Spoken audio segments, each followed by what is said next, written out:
भारत के विभिन्न राज्यों में रहने वाले लोगों के रिश्तेदार विदेशों में रहते हैं, मगर वहां से आने वाले फोन कॉल्स ये उनके विदेशी नंबर पर डिस्प्ले नहीं हो रहे थे एवं उनके बदले 912250171902, 912250171951 एवं 912250172035 ये क्रमांक डिस्प्ले हो रहे थे। और इसी संदर्भ में department of telecommunication PS toll free क्रमांक 1800-110420 कॉल सेंटर पर शिकायत दर्ज हुई थी।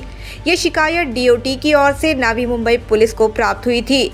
शिकायत के आधार पर अनिल हुले नामक दूरसंचार अधिकारी को नवी मुंबई पुलिस ने गिरफ्तार किया, जिसके बाद MS ग्लोबल एंटरप्राइजेस इस BPO के नाम पर international illegal VoIP call routine किए जाने की बात सामने आई, जिस पर छापा डालकर 4 आरोपियों को गिरफ्तार किया गया। इसी की जानकारी देने हेतु पुलिस आयुक्त विपिन कुमार सिंह द्वारा एक पत्रकार परिषद का आयोजन किया गया था। DOT के ऑफिसर्स आए थे कुछ महीने पहले। इन्होंने कुछ इन्फॉर्मेशन हमको दी थी कि यहाँ पे इंटरनेशनल कॉल आता है कुछ लोगों के मोबाइल पे, और वो इंटरनेशनल नंबर उस पर, उनका जो नंबर है वो दिखता नहीं है, वो कुछ लोकल नंबर उस पर डिस्प्ले होता है।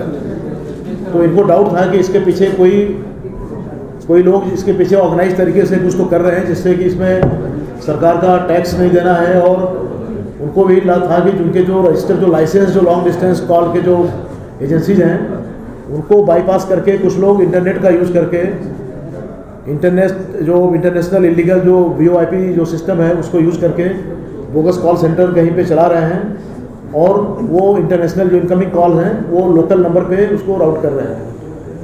तो इसमें हमारे साइबर सेल और DOT के लोगों ने, बाकी हमारे जोन 1 के यूनिट 1 के जो अधिकारी क्राइम ब्रांच के हैं, इन्होंने 2 महीने में काफ़ी मेहनत किया, काफ़ी इसकी जो टेक्निकल इन्वेस्टिगेशन की, और फाइनली हम लोग उसमें 4 लोगों को गिरफ्तार किए हैं। ये 4 लोग अभी 28 तक हमारे पास में पुलिस कस्टडी में हैं। ये जो इन्होंने यहाँ पे एक ग्लोबल इंटरप्राइज करके इनकी एक अपनी उन्होंने कंपनी बनाई थी, ये रहते हैं कांदिवली में, इन्होंने ऑफिस का एक बनाया था वहाँ पे। लेकिन एक सर्वर इन्होंने हमारे यहाँ पे तुर्बे में जो कंट्रोल एस बिल्डिंग है, जो डेटा सेंटर है जिसमें बहुत सारे सर्वर को होस्ट किया जाता है, बहुत सारे कंपनी के बहुत सारे सर्वर वहाँ पे हैं, उसमें एक सर्वर इनका भी था। वहाँ पे इन्होंने उसको यूज़ करके ये जो भी इंटरनेशनल इनकमिंग कॉल्स हैं उसको ये जो प्रॉपर जो आना चाहिए, जो लाइसेंस तरीके से नहीं आता है, उसको उन्होंने इंटरनेट को यूज़ करके बाईपास करके फिर लोकल सिप रन यूज़ करके, और जो वोडाफोन से जो उन्हें PRI लाइन लिया था लोकल, उस पर 1500 PRI लाइन का मिलता है इनको परमिशन, वो सारे के सारे राउटिंग उन्होंने इंटरनेशनल कॉल को लोकल उस पर किया। तो जो भी कॉल आते थे वो लोकल नंबर दिखते थे वहाँ पे। इस मामले में 4 लोगों को गिरफ्तार किए जाने की जानकारी भी उन्होंने दी। साथ ही उन्होंने ये भी कहा कि आरोपियों से सभी मुद्देमाल बरामद किया गया है एवं आगे की तफ्तीश जारी है। ये 4 लोगों को गिरफ्तार किया है। इन्होंने हैदराबाद में भी ऐसे कुछ क्राइम उन्होंने सेटअप किया है, उसका भी इन्वेस्टिगेशन चल रहा है। यूपी में जैसा कि बताया मैंने आपको कि जो गोरखनाथ मंदिर में जो वहाँ पे एक बार थ्रेट कॉल गया था कुछ महीने पहले, तो इनका जो JV इंटरप्राइज है, यूपी पुलिस के लोग आए थे, वो बाद में वो डिसमेंटल हुआ, लेकिन वो इनके डॉक्यूमेंट यूज़ करके वो भी इंटरप्राइज चालू हुआ था।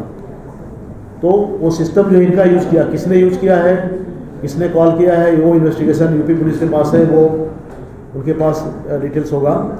लेकिन हमको ऐसा लगता है, और इन लोगों का नाम भी वहाँ FIR में है कि ये लोग जो हमारे यहाँ जो अरेस्ट किए गए हैं, JV इंटरप्राइज और ये ग्लोबल इंटरप्राइज, वो एक ही लोग यही लोग हैं। और इसमें अभी तक करीब हमने 7 लाख रुपए का टोटल जो है मुद्देमाल अभी सीज किया। उसमें बहुत तरह के इनका सिस्टम है, देन सर्वर है, मोबाइल फ़ोन्स हैं, देन और भी कार्ड्स हो रहे हैं, सिम कार्ड हो रहे हैं। और अब इसमें शासन का जो केंद्र सरकार का करीब 3 करोड़ का इन्होंने टैक्स चुराया है। प्राइमरीली अभी जो दिखता है कि करीब 3 करोड़ का जो है टैक्स इन्होंने अभी तक इन्वेस्टिगेशन में मिल रहा है। अभी इसके बाद और कितने लोग शामिल हैं और कहाँ पर इन्होंने बोगस कॉल सेंटर बनाया है, कहीं पर और कोई सर्वर रखे हैं, और इनके पीछे कौन कौन लोग हैं, इंटरनेशनल जिस कंट्री से आता है वहाँ के भी लोग हो सकते हैं, वो सब अभी हम तपास कर रहे हैं। Bureau report, the metro.